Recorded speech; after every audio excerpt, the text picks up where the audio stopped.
my staff here clipped out. Who is it? Raven-Symoné. Raven-Symoné. I don't know if star. you heard what she said on Oprah's show. No, tell me. I saw the headline on the root, but I didn't. I'm going to do better. I'm going to do better than to tell you. I'm going to play a clip of it, and then and let you listen. Here's what she said in an interview with Oprah Winfrey. I want to be labeled a human who loves humans. I'm tired of being labeled. I'm an American. I'm not an African American. I'm an American. Okay. I will say this. What?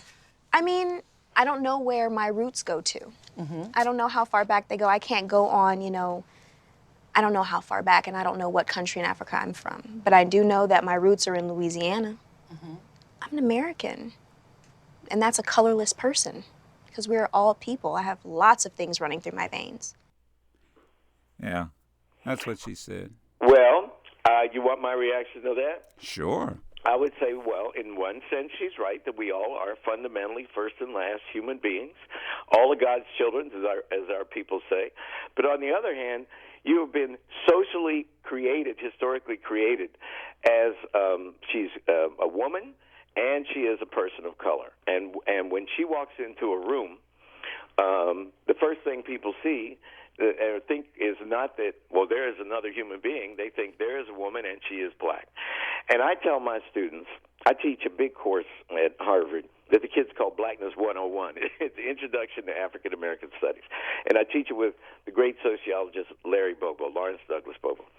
And the punchline of the course, Joe, we tell them the whole course is built around debates that black people have had historically since the 1700s about what it means to be black.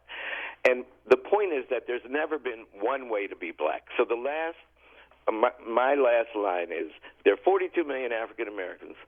That means there are 42 million ways to be black.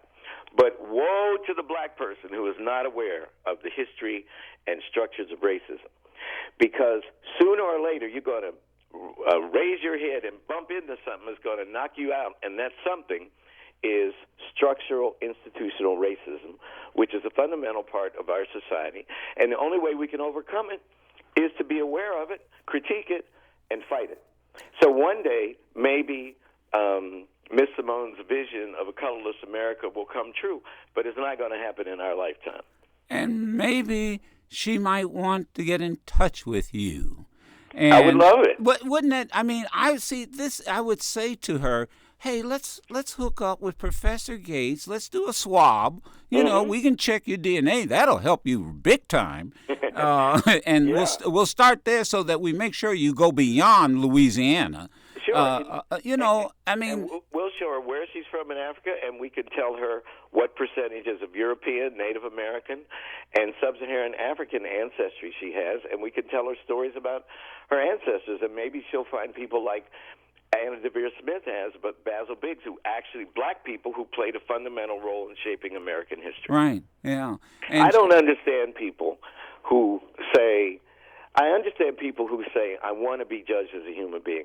I don't understand people who are not aware of the specificity of their blackness, Yeah. And who don't want to embrace that. It's just, I'm 64 years old. I'm too old, too black to understand that. Well, I everybody's laughing in the studio but they're laughing in agreement. I mean, you're absolutely right. I think what happens is people get labeled a racist. See, that's what really happens, and that's and that's been going on ever since the first black person stood up to say, I'm proud of being who I am or what God made me,